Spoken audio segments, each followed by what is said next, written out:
Hi guys, thank you for giving me the opportunity to give this presentation to you. I know that Steve has already given you an introduction into kind of what this presentation is about and kind of the project that I've been working on. So I'm just going to jump right into the presentation here. So this is the peer mentoring program that I've been working on developing the last couple months.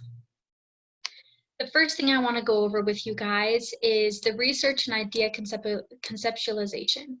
This is important to go over because I understand that BYU-Pathway Worldwide has tried in the past to implement peer mentoring models, and they haven't seen any success from any of these models. So I wanted to make sure that when I was tasked with developing this program, I went into it knowing what had been successful, what was not successful, and kind of what I needed to do to develop a program that is unique to BYU Pathway Worldwide's needs and is simple and scalable and just meets the needs of this organization. So first, I conducted interviews with the stakeholders and full-time employees. You can see that full list on the right-hand side. And each of these people gave me great direction and insight into what I needed to do to make this program successful. The other thing I did is I met with Chris Tenna, who is the Heber J. Grant Mentoring Director at BYU, Idaho. And he has run a successful program at BYU, Idaho. And so we wanted to look into how we could make our program similar to BYU, Idaho, while also understanding the constraints of us being an online university where students don't interact with each other day to day. Some other research that I did is I researched Penn State World Campus, which has an extremely successful peer mentoring program, and much of it is online. I also researched the BYU iLearning model and the ministering program, and just some other various peer mentoring resources. Okay, and from all of this, I learned that a few key things that I needed to do to make this program successful. And rather than sharing all of those insights with you guys, although I can if you request me to do that, I just condensed it down into a few program objectives and a mission statement. The program objectives are to lessen the load on student support and services organizations, strengthen and increase retention and matriculation rates, and enhance the culture and pride amongst BYU Pathway Worldwide students. And then expand the reach of mentoring, which I understand to be an institutional priority.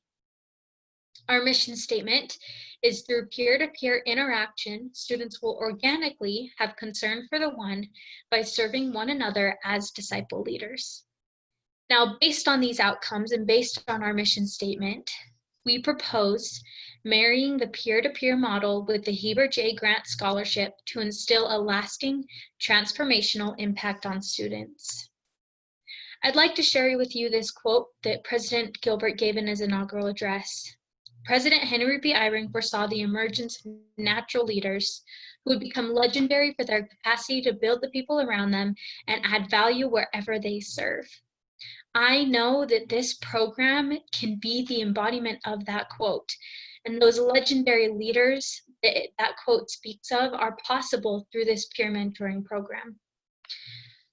So the design of this program, and I'm going to present to you the phase 1 approach, which is the out of the gates, what we want to initially do. So initially, the students who receive the Heber J. Grant Scholarship will also receive a brief program overview and expectations, just a one-page little document that tells them what they need to be doing as a Heber J. Grant Scholarship recipient. And part of what they will be doing is they will have a list of journal prompts. Now, these journal prompts, we want them to be submitted, but we don't want them to be graded. So no one will be going through and reading them. But we do want them to be submitted to a database so that we can use data to track who has submitted their journals and who has not. And that'll also allow us to pull data and analyze the success of this program and be able to show that success clearly to our stakeholders and to our donors. So we are playing with the idea a couple different ideas of how we want those journals to be submitted, which I'll go over those options a little bit later in this presentation, so just hang tight for that. The other part of this program, besides the journal prompts, is students will be expected to organically search for peers in their area who need support. They can find their peers through a personal connection or relationship, their area missionaries, which we can use the data being pushed to missionaries to help identify students who may need support. They can use social media, they can use their branch, ward, or state. Really, they can use whatever method works best for them. We just want these Heber Day Grant Scholarship recipients to be going out and looking for people that they can help. Preferably, we want them to be other BYU-Pathway Worldwide students.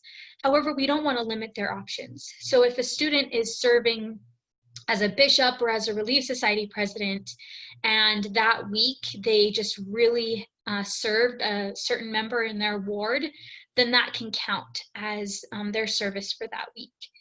And so really, we just want people to go out and organically search for people who may need support.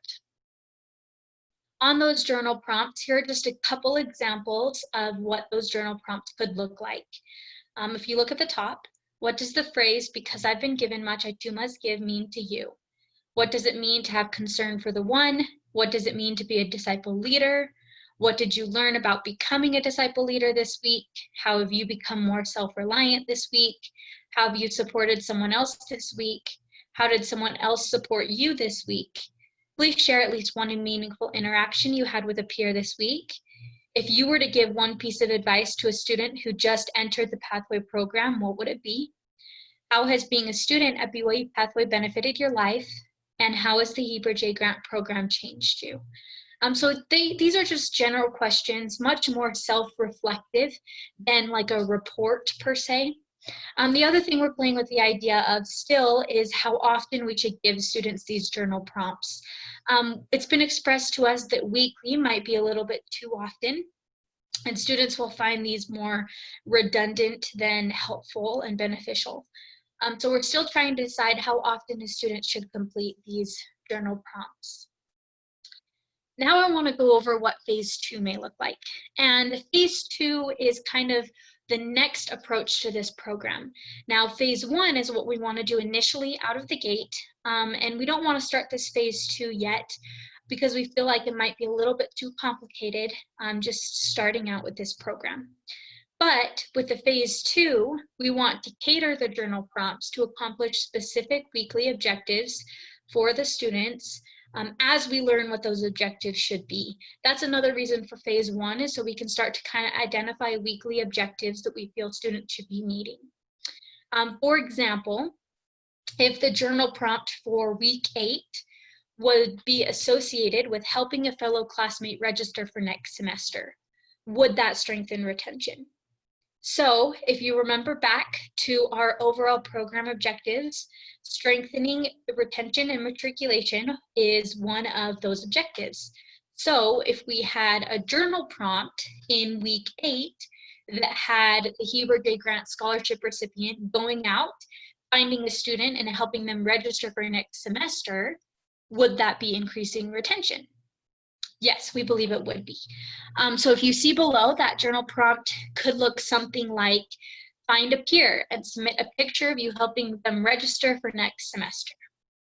So during this phase 2, we want to look at those journal prompts and match them to our objectives for the program, which, as you can see in that second bullet point, is those objectives are to lessen the load on student support and services organizations, strengthen and increase retention and matriculation rates, enhance the culture and pride amongst BYU-Pathway Worldwide students, and expand the reach of mentoring. So this phase 2, those journals again will be going towards strengthening or accomplishing one of those specific objectives for the program. Also look down below at that third point. Part of this phase 2 is that students will be asked to write a thank you letter to an anonymous donor. These journal prompts will also create a repository which contains examples of students lifting and serving their peers that satisfies donor feedback and could potentially encourage future philanthropic gifts. So the whole goal of these journal prompts is, number one, for students to look internally and to kind of self-develop, but also so that we can satisfy our donor feedback and that we can create a database that we can pull from to show them, hey, look at the success of this program. Look at how many peers are helping other peers. Then we can also analyze how well it did help strengthen retention or matriculation, how well it did enhance the culture and pride at BYU-Pathway, and so on. Now I want to go over what I talked about earlier about how to gather those journal responses. Now all of this below is based on Jacob Adams' feedback. So he said that it's probably not best to go through Canvas or the student portal, just because both of those options are complicated. It takes months to get approval and to build kind of a program. And then it gives more of the feel that students are enrolled in a class rather than just a scholarship program. So he felt it would be best to use the Pathway Guide. And this is because all answers will still go into a database, and you're able to input and pull data from this source very easily. We're able to scale and expand the program. So going from phase 1 to phase 2 will, take a matter of a week rather than a matter of, 6 months, because we have to redesign a whole new Canvas course. It also allows for really clean and organic A/B testing, which will really help us to understand the needs of our students. Also going on to the third bullet point down, the bot in the Pathway Guide will help us better understand the need for the needs of our Heber J. Grant peers, those scholarship recipients, and gauge the effectiveness of their personalized experience. So basically this bot, as students submit journal prompts, the bot can start to kind of build a profile for the student that includes, their age, their gender, their location, some of their needs, how responsive they are, how even spiritual they are, if their mental health is doing okay. We can start to kind of build a profile for our students that allows for us to build a personalized program that meets the needs of everyone, rather than the few students who fit the mold of who this program was designed for. So this approach is flexible, it's data-driven, and it really meets student needs. For example, if we have a student who's really responsive to journal prompts and just gives these really long options, and you can tell that they just are really enjoying this program, then we can give them journal prompts more often. However, if we have a student who is Relief Society president and a mother of 5 and writes a really short journal prompt that doesn't really seem personal, we can kind of cater the program to match her needs. Instead of having this cookie cutter mold of a student that this program would benefit, we really want to benefit all the students who are part of this program. This approach also allows us to go forward and evolve as we learn what those students need. I know that this program has the potential to be very successful and to benefit a lot of students. And I know that although it's different than other peer-to-peer models, this is what will work for BYU Pathway worldwide, and this is what will work for our students.